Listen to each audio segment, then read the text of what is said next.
اور علامہ مسعود بن عمر تفتازانی رحمۃ شرح المقاصد میں اس حدیث اس آیت مبارکہ کے تحت لکھتے ہیں کہ ولی وہ مومن کامل ہوتا ہے، ولی وہ مومن کامل ہوتا ہے کہ جو عارف باللہ ہوتا ہے۔ عارف باللہ کے معنی ہے کہ اللہ کو پہچاننے والا، ولی ہوتا ہے اللہ کو پہچاننے والا۔ اور پھر ولی جو ہوتا ہے وہ ہمیشہ اللہ کی عبادت کرتا ہے، نماز پڑھتا ہے، نماز نہیں چھوڑتا، پھر رات کو اٹھ کر جو ہے وہ اللہ کی بارگاہ میں قیام کرتا ہے، رکوع کرتا ہے، سجود کرتا ہے، اللہ تبارک و تعالیٰ کے خوف میں آنکھوں سے آنسو بہاتا ہے، پھر اللہ تبارک و تعالیٰ کی مخلوق کے ساتھ عدل بھی کرتا ہے، حسن اخلاق سے پیش آتا ہے، اور پھر لوگوں کے ساتھ عاجزی سے پیش آتا ہے۔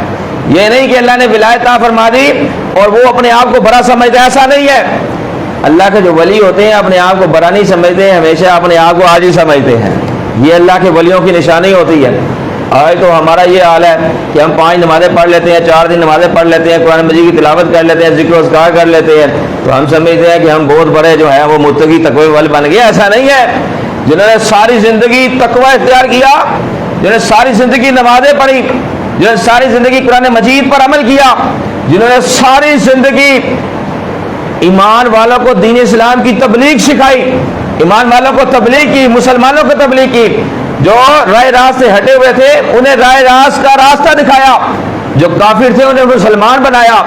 وہ غوث پاک رضی اللہ عنہ بھی اللہ کے خوف میں آنکھوں سے آنسو بہایا کرتے تھے۔ حضور داتا گنج بخش علی اجمیری رحمہ نے ساری زندگی دین اسلام کی تبلیغ فرمائی ہے، لیکن عاجزی کرتے ہوئے، تبلیغ کرتے ہوئے، اللہ کے فرمان پر عمل کرتے ہوئے، مصطفیٰ علیہ الصلوۃ والسلام کی حدیث سناتے ہوئے سارا دین کا کام کیا، لیکن اللہ کے خوف کی وجہ سے آنکھوں سے آنسو بھی بہایا کرتے تھے۔